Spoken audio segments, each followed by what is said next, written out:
चंद्रहास उज्ज्वल करा, शार्दूलवर्वाहना। कात्यायनी शुभं सद्या दैवी, दानवघातिनी। कात्यायनी महामाय, महायोगिन्यधीश्वरी, नन्दगोपसुतं देवी, पति मे कुरु ते नमः। या देवी सर्वभूतेषु कात्यायनी रूपेण संस्थिता, नमस्तस्यै नमस्तस्यै नमस्तस्यै नमो नमः। ॐ देवी कात्यायनै नमः। नमस्कार प्रिय भक्तगणों, स्वागत है आपका अपने YouTube चैनल पर। आप सभी भक्तगणों को चैत्र नवरात्रि की हार्दिक शुभकामनाएं। नवरात्रि में छठे दिन माँ कात्यायनी की पूजा की जाती है। इनकी उपासना और आराधना से भक्तों को बड़ी आसानी से अर्थ, धर्म, काम और मोक्ष चारों फलों की प्राप्ति होती है। उसके रोग, शोक, संताप और भय नष्ट हो जाते हैं। जन्मों के समस्त पाप भी नष्ट हो जाते हैं। इस देवी को नवरात्रि में छठे दिन पूजा जाता है। कात्य गोत्र में विश्व प्रसिद्ध महर्षि कात्यायन ने भगवती पराअंबा की उपासना की, कठिन तपस्या की। उनकी इच्छा थी कि उन्हें पुत्री प्राप्त हो। माँ भगवती ने उनके घर पुत्री के रूप में जन्म लिया, इसीलिए यह देवी कात्यायनी कहलाएं। इनका गुण शोध कार्य है, इसीलिए इस वैज्ञानिक युग में कात्यायनी का महत्व सर्वाधिक हो जाता है। इनकी कृपा से ही सारे कार्य पूरे हो जाते हैं। ये वैद्यनाथ नामक स्थान पर प्रकट होकर पूजी गईं। माँ कात्यायनी अमोघ फलदायिनी है। भगवान कृष्ण को पति रूप में पाने के लिए ब्रज की गोपियों ने इन्हीं की पूजा की थी। यह पूजा कालिंदी यमुना के तट पर की गई थी, इसीलिए ब्रजमंडल की अधिष्ठात्री देवी के रूप में प्रतिष्ठित हैं। इनका स्वरूप अत्यंत भव्य और दिव्य है। यह स्वर्ण के समान चमकीली और भास्वर हैं, इसीलिए इनकी 4 भुजाएं हैं। दाएं तरफ का ऊपर वाला हाथ अभय मुद्रा में है तथा नीचे वाला हाथ वर मुद्रा में। माँ के बाईं तरफ के ऊपर वाले हाथ में तलवार है व नीचे वाले हाथ में कमल का फूल सुशोभित है। इनका वाहन भी सिंह है। इनकी उपासना और आराधना से भक्तों को बड़ी आसानी से अर्थ, धर्म, काम और मोक्ष चारों फलों की प्राप्ति होती है। भक्तों के रोग, शोक, संताप और भय नष्ट हो जाते हैं। जन्मों के समस्त पाप नष्ट हो जाते हैं। इसीलिए कहा जाता है कि इस देवी की उपासना करने से परम पद की प्राप्ति होती है। तो प्रेम से बोलिए कात्यायनी माता की जय। भगवती योग माया कात्यायनी माँ देवियों में सर्वाधिक सुंदर हैं। विवाह योग कन्याओं एवं विशेष रूप से जिनके विवाह में विलम्ब हो रहा हो, उनके लिए नवरात्रि की षष्ठी तिथि पर विशेष पूजन किया जाता है। इस दिन प्रातःकाल से ही माँ भगवती का अर्चन एवं पूजन किया जाता है। देवी भक्तों का अनुभव है कि यदि कोई कन्या इस सृष्टि पूजन को पूर्ण विधि विधान एवं श्रद्धा से कर ले तो उसका विवाह 1 वर्ष के भीतर ही हो जाता है। पुराणों के अनुसार कोई भी विवाह योग्य कन्या यह पूजन कर सकती है। इसके लिए किसी विशेष अनुमति अथवा दान आदि का बंधन नहीं है। केवल श्रृंगार सामग्री एवं पूजन सामग्री से माता का पूजन फलदायी होता है। दुर्गा के इस रूप कात्यायनी को आयुर्वेद औषधि में कई नामों से जाना जाता है, जैसे अम्बा, अम्बालिका, अंबिका, माचिका भी कहते हैं। कात्यायनी कफ, पित्त, अधिक विकार एवं कंठ के रोग का नाश करती हैं। महिलाओं के विवाह से संबंध होने के कारण इनका संबंध बृहस्पति से भी है। दाम्पत्य जीवन से संबंध होने के कारण इनका आंशिक संबंध शुक्र से भी है। शुक्र और बृहस्पति दोनों दिव्य और तेजस्वी ग्रह हैं, इसीलिए माता का तेज भी अद्भुत और संपूर्ण है। माता का संबंध कृष्ण और उनकी गोपिकाओं से रहा है और यह ब्रजमंडल की अधिष्ठदात्री देवी हैं। विजयादशमी पर माता कात्यायनी ने किया था महिषासुर का वध। रंभासुर का पुत्र था महिषासुर, जो अत्यंत शक्तिशाली था। उसने कठिन तप किया था। ब्रह्मा जी ने प्रकट होकर कहा, वत्स, एक मृत्यु को छोड़कर सब कुछ मांगो। महिषासुर ने बहुत सोचा और फिर कहा, ठीक है प्रभु, देवता, असुर और मानव किसी से मेरी मृत्यु ना हो। किसी स्त्री के हाथ से मेरी मृत्यु निश्चित करने की कृपा करें। ब्रह्मा जी एवं मस्तु कहकर अपने लोक चले गए। वर प्राप्त करने के बाद उसने तीनों लोकों पर अपना अधिकार जमाकर त्रिलोकाधिपति बन गया। तब भगवान विष्णु ने सभी देवताओं के साथ मिलकर सबकी आदि कारण भगवती महाशक्ति की आराधना की। सभी देवताओं के शरीर से एक दिव्य तेज निकलकर एक परम सुंदरी स्त्री के रूप में प्रकट हुआ। हिमवान ने भगवती की सवारी के लिए सिंह दिया तथा सभी देवताओं ने अपने अपने अस्त्र शस्त्र महामाया की सेवा में प्रस्तुत किए। भगवती ने देवताओं पर प्रसन्न होकर उन्हें शीघ्र ही महिषासुर के भय से मुक्त करने का आश्वासन दिया। भगवती दुर्गा हिमालय पर पहुंची और अट्टहासपूर्वक घोर गर्जना की। महिषासुर के असुरों के साथ उनका भयंकर युद्ध छिड़ गया। एक एक करके महिषासुर के सभी सेनापति मर गए। फिर विवश होकर महिषासुर को भी देवी के साथ युद्ध करना पड़ा। महिषासुर ने नाना प्रकार के मायक रूप बनाकर देवी को छल से मारने का प्रयास किया, लेकिन अंत में भगवती ने अपने चक्र से महिषासुर का मस्तक काट दिया। कहते हैं कि देवी कात्यायनी को ही सभी देवों ने एक एक हथियार दिया था और उन्हीं दिव्य हथियारों से युक्त होकर देवी ने महिषासुर के साथ युद्ध किया था। माँ कात्यायनी देवताओं की प्रार्थना सुनकर महिषासुर से युद्ध किया। महिषासुर से युद्ध करते हुए माँ जब थक गईं, तब उन्होंने शहद युक्त पान खाया। शहद युक्त पान खाने से माँ कात्यायनी की थकान दूर हो गई और महिषासुर का वध कर दिया। कात्यायनी की साधना एवं भक्ति करने वालों को माँ की प्रसन्नता के लिए शहद युक्त पान अर्पित करना चाहिए या फिर शहद का अलग से भोग भी लगा सकते हैं। माँ कात्यायनी की साधना का समय गोधूली काल है। इस समय में धूप दीप गुलगुल से माँ की पूजा करने से सभी प्रकार की बाधाएं दूर होती हैं। जो भक्त माता को 5 तरह की मिठाइयों का भोग लगाकर कुंवारी कन्याओं में प्रसाद बांटते हैं, माता उनकी आय में आने वाली बाधा को दूर करती हैं और व्यक्ति अपनी मेहनत और योग्यता के अनुसार धन अर्जित करने में सफल होता है। माँ शक्ति के नवदुर्गा स्वरूपों में माँ कात्यायनी देवी को छठा रूप माना गया है। माँ कात्यायनी देवी के आशीर्वाद से विवाह के योग बनते हैं, साथ ही वैवाहिक जीवन में भी खुशियाँ प्राप्त होती हैं। बोलिए कात्यायनी माता की जय। बोलिए भगवान शिव शंकर माँ पार्वती की जय। हर हर महादेव। प्रिय भक्तगणों, अब हम श्रवण करेंगे माता के भक्त एक ब्राह्मण की कथा। बनारस में उस समय कथावाचक व्यास डोगरे जी का जमाना था। बनारस का वणिक समाज उनका बहुत सम्मान करता था। वो चलते थे तो एक काफिला साथ चलता था। एक दिन वे दुर्गा मंदिर से दर्शन करके निकले तो एक कोने में बैठे ब्राह्मण पर दृष्टि पड़ी, जो दुर्गा स्तुति का पाठ कर रहा था।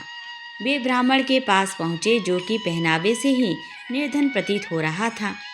डोगरे जी ने उनको 21 रुपये दिए और बताया कि वह अशुद्ध पाठ कर रहा था। ब्राह्मण ने उनका धन्यवाद किया और सावधानी से पाठ करने लगा। रात में डोगरे जी को जवर बुखार ने धर दबोचा। बनारस के सर्वोत्तम डॉक्टर के यहाँ पहुँच गए। भोर के 4:15 बजे ही उठकर डोगरे जी बैठ गए और तुरंत दुर्गा मंदिर जाने की इच्छा प्रकट की।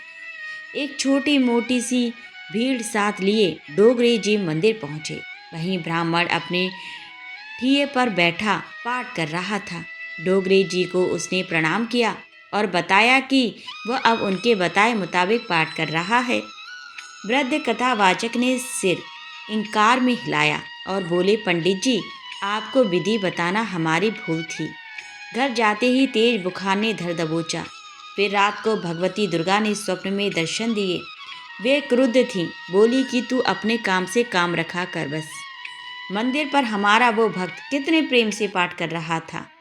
तू उसके दिमाग में शुद्ध पाठ का झंझट ढाल आया।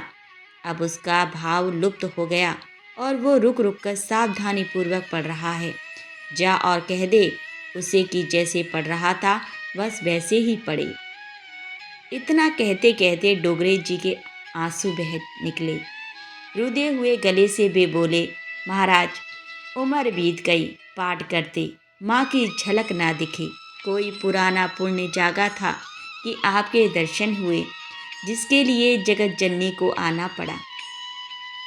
आपको कुछ सिखाने की हमारी हैसियत नहीं है। आप जैसे पाठ करते हो करो। जब सामने पड़े आशीर्वाद का हाथ इस मधांध मूढ़ के सर पर रख देना, तो प्रेम से बोलिए, जय माता दी। प्रिय भक्तगणों, अब हम श्रवण करेंगे माँ दुर्गा के लोहड़ी स्वरूप की कथा। एक पौराणिक कथा के अनुसार लोहड़ी की आग दक्ष प्रजापति की पुत्री माता सती की याद में जलाई जाती है। दक्ष प्रजापति की पुत्री माता सती कोई और नहीं बल्कि भगवान शिव की अर्धांगिनी माँ पार्वती थी।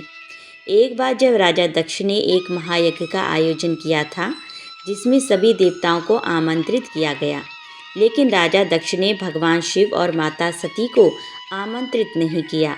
जब माँ सती बिना आमंत्रण के वहाँ पहुँची तो राजा दक्ष ने शिव जी का बहुत अपमान किया, जिस कारण सती ने अग्नि में कूदकर अपने प्राण त्याग दिए। तभी से सती के अग्नि में समर्पित होने के कारण लोहड़ी का पर्व मनाया जाने लगा और यह एक लोहड़ी पर्व की परंपरा बन गई, जो सदियों से चली आ रही है।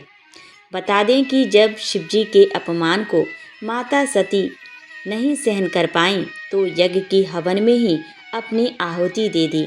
तब से माता सती की याद में हर्षवश लोहड़ी का पर्व मनाया जाता है। लोहड़ी का पर्व हर साल मकर संक्रांति से एक दिन पहले मनाया जाता है। बोलिए माँ दुर्गा के लोहड़ी स्वरूप की जय। प्रिय भक्तगणों, अब हम श्रवण करेंगे माता के छठ स्वरूप की कथा। तो कथा इस प्रकार है। कथा के अनुसार प्रियव्रत नाम के एक राजा थे। उनकी पत्नी का नाम था मालिनी। दोनों की कोई संतान नहीं थी। इस बात से राजा और उसकी पत्नी बहुत दुखी रहते थे। उन्होंने एक दिन संतान की प्राप्ति की इच्छा से महर्षि कश्यप द्वारा पुत्रेष्टि यज्ञ करवाया। इस यज्ञ के फलस्वरूप रानी गर्भवती हो गई। 9 महीने बाद संतान सुख को प्राप्त करने का समय आया तो रानी को मरा हुआ पुत्र प्राप्त हुआ। इस बात का पता चलने पर राजा को बहुत दुख हुआ।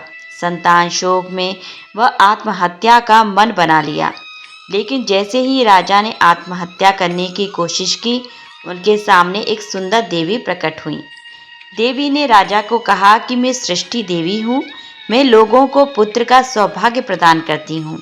इसके अलावा जो सच्चे भाव से मेरी पूजा करता है, मैं उसके सभी प्रकार के मनोरथ को पूर्ण कर देती हूँ। यदि तुम मेरी पूजा करोगे तो मैं तुम्हें पुत्र रत्न प्रदान करूँगी। देवी की बातों से प्रभावित होकर राजा ने उनकी आज्ञा का पालन किया। राजा और उनकी पत्नी ने कार्तिक शुक्ल की सृष्टि तिथि के दिन देवी सृष्टि की पूरी विधि विधान से पूजा की। इस पूजा के फलस्वरूप उन्हें एक सुंदर पुत्र की प्राप्ति हुई। तभी से छठ का पावन पर्व मनाया जाने लगा। छठ व्रत के संदर्भ में एक अन्य कथा के अनुसार जब पांडव अपना सारा राजपाट जुए में हार गए, तब द्रौपदी ने छठ व्रत रखा। इस व्रत के प्रभाव से उसकी मनोकामनाएं पूरी हुईं तथा पांडवों को राजपाट वापस मिल गया। बोलिए माता के छठ स्वरूप की जय। बोलिए प्रेम से सच्चे दरबार की जय। प्रिय भक्तगणों, अब हम श्रवण करेंगे माता भगवती के शाकंभरी स्वरूप की कथा। महाभारत के वन पर्व के अनुसार शाकंभरी देवी ने शिवालिक पहाड़ियों में 100 वर्ष तक तप किया था। महीने के अंतराल में एक बार शाकाहारी भोजन का आहार करती थी। उनकी कीर्ति सुनकर ऋषि मुनि उनके दर्शन को आए। देवी ने उनका स्वागत भी शाक से ही किया। तभी वो शाकंभरी के नाम से जाने लगी। इसका अर्थ यह है कि देवी केवल शाकाहारी भोजन का भोग ही ग्रहण करती हैं। स्कंद पुराण के अनुसार यमुना के पूर्व भाग में सूर्य कुंड है। यहाँ पर विष्णु कुंड और बाण गंगा सिरी के तीर्थ विराजमान हैं। पूर्व काल में यहाँ भगवान विष्णु ने रुद्र को प्रसन्न करने के लिए तप किया था। इसके दक्षिण भाग में शाकंभरी देवी विराजमान हैं, जो श्रेष्ठ और सर्वकामेश्वरी हैं। यहाँ पर साकेश्वर महादेव प्रत्यक्ष सिद्धदायक हैं। प्राचीन काल में 100 वर्ष वाले अकाल या युद्ध में अपने अंगों से उत्पन्न विशेष प्रकार के शाक द्वारा देवी ने भरण पोषण कराया था, इसीलिए वे शाकंभरी के नाम से विख्यात हुईं। यह देवी प्रत्यक्ष सिद्धदात्री और दर्शन से ही पाप नाश करने वाली हैं। एक अन्य दंत कथा के अनुसार पार्वती जी ने शिव जी को पाने के लिए कठोर तपस्या की। उन्होंने अन्न जल त्याग दिया था तथा जीवित रहने के लिए केवल शाक सब्जियां ही खाईं, इसीलिए उनका नाम शाकंभरी रखा गया। देवी भागवत के अनुसार जब पृथ्वी पर 100 वर्षों तक वर्षा नहीं हुई, तब मनुष्यों को कष्ट उठाते देख मुनियों ने माँ से प्रार्थना की। तब शाकंभरी के रूप में माता ने अपने शरीर से उत्पन्न हुए शाकों के द्वारा ही संसार का भरण पोषण किया था। इस तरह देवी ने सृष्टि को नष्ट होने से बचाया। माँ शाकंभरी की पौराणिक ग्रंथों में वर्णित कथा के अनुसार एक समय जब पृथ्वी पर दुर्गम नामक दैत्य ने आतंक का माहौल पैदा किया। इस तरह करीब 100 वर्ष तक वर्षा न होने के कारण अन्न जल के अभाव में भयंकर सूखा पड़ा, जिससे लोग मर रहे थे, जीवन खत्म हो रहा था। उस दैत्य ने ब्रह्मा जी से चारों वेद चुरा लिए थे। तब आदिशक्ति माँ दुर्गा का रूप माँ शाकंभरी देवी में अवतरित हुई, जिसके 100 नेत्र थे। उन्होंने रोना शुरू किया। रोने पर आंसू निकले और इस तरह पूरी धरती में जल का प्रवाह हो गया। अंत में माँ शाकंभरी दुर्गम दैत्य का अंत कर दिया। एक अन्य दंत कथा के अनुसार जहाँ आज शाकंभरी देवी जी की शक्तिपीठ है, पूर्व काल में स्थान से लगभग 8 किलोमीटर दूर शिवालिक पर्वत के शिखर पर था। घने जंगल और ऊंचे पहाड़ तथा दुर्गम रास्ता पार करना भक्तों के लिए दुष्कर था। कालांतर में यहाँ आदि शंकराचार्य जी आए और वर्तमान मंदिर की स्थापना उनके द्वारा ही हुआ कहा जाता है। मंदिर में स्थापित भीमा, भ्रामरी और शताक्षी देवी के विग्रह उन्होंने ही स्थापित कराए थे। उसके पश्चात वे हरिद्वार के रास्ते श्री बद्री केदार चले गए। बोलिए शाकंभरी मैया की जय। देवी पुराण, शिव पुराण और धार्मिक ग्रंथों के अनुसार हिरण्याक्ष के वंश में एक महादैत्य रुरु था। रुरु का एक पुत्र हुआ दुर्गम। दुर्गमासुर ने ब्रह्मा जी की तपस्या करके चारों वेदों को अपने अधीन कर लिया। वेदों के न रहने से समस्त क्रियाएं लुप्त हो गईं। ब्राह्मणों ने अपना धर्म त्याग कर दिया। चौतरफा हाहाकार मच गया। ब्राह्मणों के धर्म विहीन होने से यज्ञ आदि अनुष्ठान बंद हो गए और देवताओं की शक्ति भी क्षीण होने लगी, जिसके कारण एक भयंकर अकाल पड़ा। किसी भी प्राणी को जल नहीं मिला। जल के अभाव में वनस्पति भी सूख गई, अतः भूख और प्यास से समस्त जीव मरने लगे। दुर्गमासुर की देवों से भयंकर लड़ाई हुई, जिसमें देवताओं की हार हुई। अतः दुर्गमासुर के अत्याचारों से पीड़ित देवतागण शिवालिक पर्वतमालाओं में छिप गए तथा जगदम्बा का ध्यान, जप, पूजन और स्तुति करने लगे। उनके द्वारा जगदम्बा की स्तुति करने पर महामाया माँ पार्वती को महेशानी, भुवनेश्वरी नामों में प्रसिद्ध अयोनिजा, जिसके कोई माता पिता ना हो, रूप में इसी स्थल पर प्रकट हुई। समस्त सृष्टि की दुर्दशा देख जगदम्बा का हृदय पसीज गया और उनकी आंखों से आंसुओं की धारा प्रवाहित होने लगी। माँ के शरीर पर 100 नेत्र प्रकट हुए। शतनयना देवी की कृपा से संसार में महान वृष्टि हुई और नदी तालाब जल से भर गए। देवताओं ने उस समय माँ की शताक्षी देवी नाम से आराधना की। शताक्षी देवी ने एक दिव्य सौम्य स्वरूप धारण किया। चतुर्भुजी माँ कमलासन पर विराजमान थी। अपने हाथों में कमल, बाण, शाक, फल और एक तेजस्वी धनुष धारण किए हुए थी। भगवती परमेश्वरी ने अपने शरीर से अनेकों शाक प्रकट किए, जिनको खाकर संसार की क्षुधा शांत हुई। माता ने पहाड़ पर दृष्टि डाली तो सर्वप्रथम सराल नामक कंदमूल की उत्पत्ति हुई। इसी दिव्य रूप में माँ शाकंभरी देवी के नाम से पूजित हुई। तत्पश्चात वह दुर्गमासुर को रिझाने के लिए सुंदर रूप धारण कर शिवालिक पहाड़ी पर आसन लगाकर बैठ गईं। जब असुरों ने पहाड़ी पर बैठी जगदम्बा को देखा तो उनको पकड़ने के विचार से आए। स्वयं दुर्गमासुर भी आया। तब देवी ने पृथ्वी और स्वर्ग के बाहर एक घेरा बना दिया और स्वयं उसके बाहर खड़ी हो गईं। दुर्गमासुर के साथ देवी का घोर युद्ध हुआ। अंत में दुर्गमासुर मारा गया। इसी स्थल पर माँ जगदम्बा ने दुर्गमासुर तथा अन्य दैत्यों का संहार किया। वह भक्त भूरे देव अर्थात भैरव का एक रूप को अमरत्व का आशीर्वाद दिया।